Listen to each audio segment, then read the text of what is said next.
नमस्कार दोस्तों, आप सभी का स्वागत करता हूं अपने YouTube चैनल पे। और आज हम बात करते हैं किन्स के अर्थशास्त्र के बारे में। जैसा कि पिछले वीडियो में मैंने सभी चीज़ बता दिया हूं कि नेशनल इनकम क्या होता है, पर कैपिटा इनकम क्या होता है, जीडीपी क्या होता है, ये सब जीएनपी क्या होता है और अर्थव्यवस्था क्या होती है। आज हम बात करते हैं किन्स के अर्थशास्त्र के बारे में।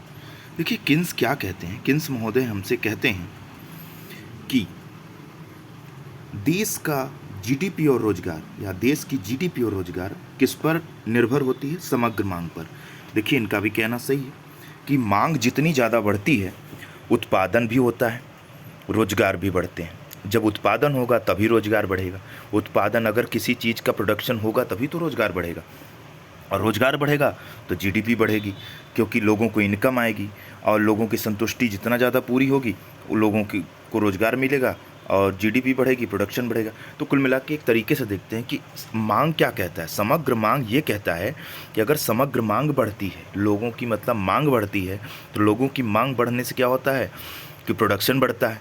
और जब प्रोडक्शन बढ़ता है तो प्रोडक्शन से क्या होता है, प्रोडक्शन करने वालों की ज़रूरत पड़ती है। जब प्रोडक्शन करने वालों की ज़रूरत पड़ती है तो रोज़गार मिलता है, और रोज़गार बढ़ता है तो इनकम बढ़ती है। जब इनकम बढ़ता है तो देश की जीडीपी बढ़ती है। तो आज हम बात करते हैं किन्स के अर्थशास्त्र के बारे में।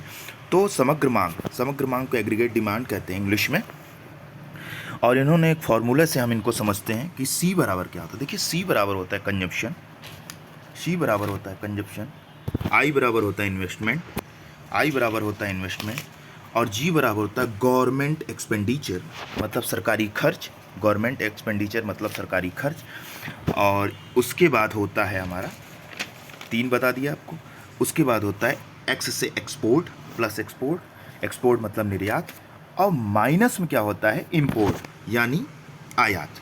तो कंजप्शन मतलब उपभोग, आई मतलब इन्वेस्ट मतलब विनियोग, जी मतलब गवर्नमेंट एक्सपेंडिचर मतलब सरकारी खर्च, एक्स मतलब एक्सपोर्ट माने निर्यात, माइनस एम मतलब आयात। समझ में आ गया? इंपोर्ट मतलब आयात। तो हम एक एक चीज़ करके अब बात करेंगे। अब देखिए, यहाँ पे पहले बात करते हैं कंजम्पशन क्या होता है। भैया, कंजम्पशन क्या हो सकता है? अरे, आपने पैसा कमाया या नहीं कमाया, जो रखा है, अपनी संतुष्टि पूरी करने के लिए थोड़ा सा अमाउंट दिया और संतुष्टि पूरी हो गई, उपभोग कहलाता है। मतलब उपभोग संतुष्टि प्राप्त करने के लिए किया गया खर्च है। संतुष्टि प्राप्त करने के लिए किया गया खर्च, ठीक। किन्स के अनुसार, किन्स भाई साहब हमारे क्या कहते हैं, एक न्यूनतम स्तर को छोड़कर उपभोग आय पर सकारात्मक रूप से निर्भर करता है। न्यूनतम स्तर क्या होता है भाई? कुछ ऐसे स्तर होते हैं जहाँ पर आपका आय आए और या न आए, मतलब इनकम हो या ना हो, लेकिन वहाँ पर आपको उपभोग करना ही पड़ेगा। जैसे भूख को शांत करने के लिए रोटी खानी पड़ेगी, चाहे आपकी इनकम हो या ना हो। इनकम नहीं है तो आप कोई सेविंग रखे होगे बैंक में, वो निकाल कर खाओगे, कर्जा लेकर खाओगे, भीख मांग कर खाओगे, लेकिन उपभोग होगा, उपभोग होगा, लेकिन न्यूनतम स्तर तक। उसके बाद आय में वो सकारात्मक रूप ले लेती है, आय पर सकारात्मक रूप ले लेती है। क्यों? क्योंकि जैसे जैसे आपकी आय बढ़ती है वैसे वैसे क्या होता है कि आपका जो उपभोग होता है बढ़ता जाता है। कि आज हम मिठाई खा लेते हैं, कल पैसा ज़्यादा हुआ तो रबड़ी, लस्सी, दही सब कुछ खाने में शामिल हो गया। फिर पैसा ज़्यादा हुआ, 56 भोग शामिल हो गए।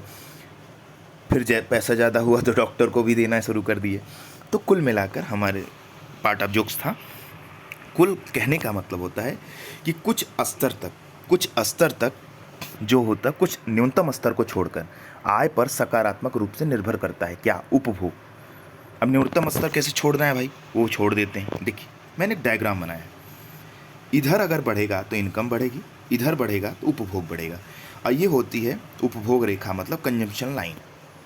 देखिए, अब पहले समझाते हैं इनकम के बारे में। देखिए, पॉइंट लगा रखा हूँ मैंने। इनकम, जैसे इनकम को इकोनॉमिक्स में सिंबल क्या है? वाई है। इनकम यहाँ से यहाँ तक बढ़ी तो कंजम्पशन कहाँ तक बढ़ा? देखिए, यहाँ से यहाँ तक इनकम बढ़ी तो कंजम्पशन यहाँ तक बढ़ गया, ठीक है। फिर इनकम और बढ़ी तो यहाँ से यहाँ तक बढ़ी, कंजम्पशन भी यहाँ से यहाँ तक बढ़ गया। फिर इनकम यहाँ से यहाँ तक बढ़ गई तो कंजम्पशन भी यहाँ तक बढ़ गई। ठीक है। ऐसे इनकम बढ़ने पे कंजप्शन ऊपर होता चला जाता है। लेकिन न्यूनतम स्तर क्या है, देखिए यहाँ से यहाँ तक, देखिए यहाँ से यहाँ तक कोई भी इनकम नहीं बढ़ी, यहाँ से यहाँ तक, और यहाँ से यहाँ तक कोई इनकम नहीं है, लेकिन उपभोग यहाँ से बढ़ा।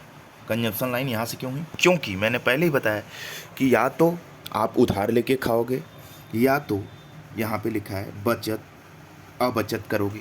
बचत को अबचत कर लोगे, मतलब जो बचत किए रहोगे उसमें से निकाल के खाओगे। कोरोना काल में लोगों की नौकरी चली गई थी, इनकम आ नहीं रहे थे, सब बंद हो गया था। तो क्या किया लोगों ने? किसी से उधार मांगा तो भी खाया, उपभोग किया, या अपनी जो सेविंग रखी थी उसको तोड़ा, टोटी सेविंग हो गई, उसको निकाला और फिर खाया। तो ये था।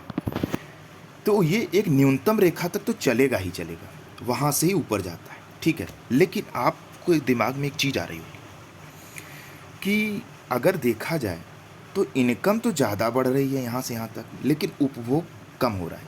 क्योंकि उसका कारण है, देखिए एक स्तर, न्यूनतम स्तर तक क्या होता है कि आप तो खूब इनकम बढ़ेगी खाओगे, इनकम बढ़ेगी उपयोग करोगे, इनकम बढ़ेगी उपभोग करोगे।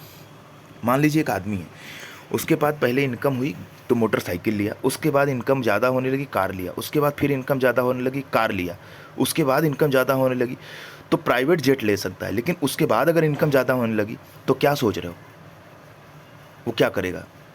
क्या कॉमर्शियल फ़्लाइट ले लेगा जिसमें 200 आदमी बैठते हैं? क्यों ले लेगा भाई? क्या काम है उसको? नहीं लेगा ना। वो क्या करेगा? बचत करना शुरू कर देगा। उसकी जो इनकम होगी उसका कुछ भाग बचत करना शुरू कर देगा। तो क्या हो जाएगा कि वो बचत करेगा, तो इनकम ज़्यादा हुई तो एक भाग बचत किया तो कंजम्पशन क्या होगा? ऑटोमेटिक कम हो जाएगा। जब इनकम ज़्यादा हुई तो कंजम्पशन ऑटोमेटिक कम हो जाएगा। कुछ हद तक तो इनकम और कंजम्पशन चलेंगे, लेकिन फिर भी इनकम कितना भी ज़्यादा हो जाए, इनकम ज़्यादा बढ़ती है तो भी कंजम्पशन थोड़ा थोड़ा ऊपर जाता है। देखिए इसीलिए कंजम्पशन थोड़ा बढ़ा है और इनकम ज़्यादा बढ़ी है। उम्मीद करता हूँ समझ में आ गया होगा। इसीलिए लिखा है यहाँ पे किन्स महोदय ने, उपभोग में परिवर्तन आय में परिवर्तन की तुलना से कम होता है। किस में कम होता है? आय की तुलना से कम होता है उपभोग में परिवर्तन, क्योंकि लोग आय का एक भाग बचत करने लग जाते हैं। आपके पास अगर ज़्यादा पैसा आने लग जाएगा तो आप उसके कुछ हिस्सों को बचत करने लग जाओगे, सारे उड़ाओगे नहीं। तो समझ में आ गया होगा, उम्मीद करता हूँ कि समझ में आ गया होगा कि क्या होता है कि जैसे जैसे इनकम बढ़ती है वैसे वैसे उपभोग भी बढ़ता है, लेकिन कम मात्रा में बढ़ता है। तो अगर ये सेशन पसंद आया होगा तो लाइक सब्सक्राइब शेयर करते रहिए। और ये है कल का टॉपिक इन्वेस्टमेंट, ठीक है। बहुत बहुत धन्यवाद। और हमारे चैनल को फिर से एक बार रिक्वेस्ट कर रहा हूँ कि लाइक सब्सक्राइब शेयर करते रहिए।